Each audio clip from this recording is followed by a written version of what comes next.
Hello guys, പുതിയൊരു വീഡിയോയിലേക്ക് എല്ലാവർക്കും സ്വാഗതം. നമുക്കൊന്നൊരു ബീഫ് റോസ്റ്റ് ഉണ്ടാക്കി നോക്കിയാലോ? എങ്ങനെ ഉണ്ടാക്കാൻ നോക്കാം. ഇതിന് വേണ്ട ഇൻഗ്രീഡിയൻസ്: സബോള, ഇഞ്ചി, വെളുത്തുള്ളി, പച്ചമുളക്, കറിവേപ്പിൻ്റെ ഇല, ഉരുളക്കിഴങ്ങ്.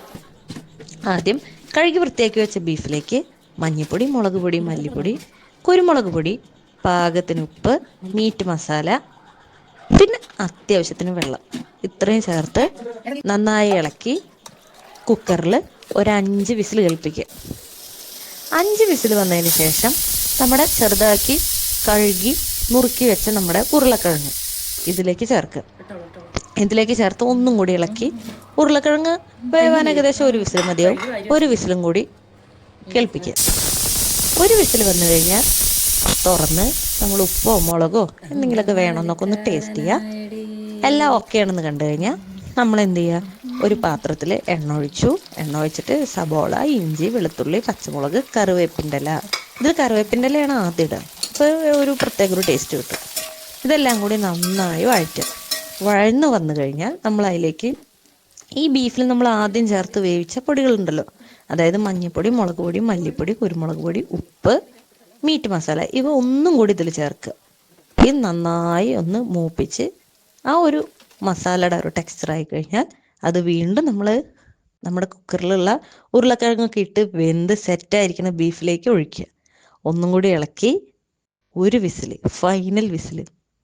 ആ വിസിൽ വന്നു കഴിഞ്ഞാൽ സെറ്റ്, നമ്മുടെ ബീഫ് റോസ്റ്റ്, അടിപൊളി ടേസ്റ്റ് ആയിട്ടുള്ള നാടൻ ബീഫ് റോസ്റ്റ് ഇവിടെ റെഡി ആയി കഴിഞ്ഞു. ഇനി നമുക്കിതൊരു സെർവിങ് ഡിഷിലേക്ക് മാറ്റാം.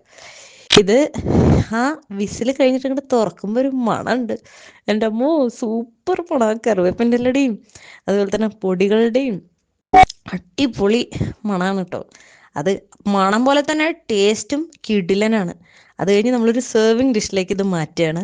നമ്മുടെ സെർവിങ് ഡിഷ് ഭയങ്കര ലക്ഷറിയസ് ആണ്. തക്കാളി കൊണ്ടൊരു പൂവ്, സബോള കൊണ്ടൊരു പൂവ്, അതിന് ശേഷം കറിവേപ്പിൻ്റെ തണ്ടൊക്കെ വെച്ചൊരു അലങ്കാരം, പിന്നെ മുകളിൽ ചെറുതായിട്ട് നമ്മുടെ കുനുകുനാന്നരിഞ്ഞ സബോള വിതറിയിട്ട് നമ്മുടെ ബീഫ് റോസ്റ്റ് ഇതിലേക്ക് ഒരു സെർവിങ് ഡിഷിലേക്ക് നമ്മൾ മാറ്റിയിട്ടുണ്ട്.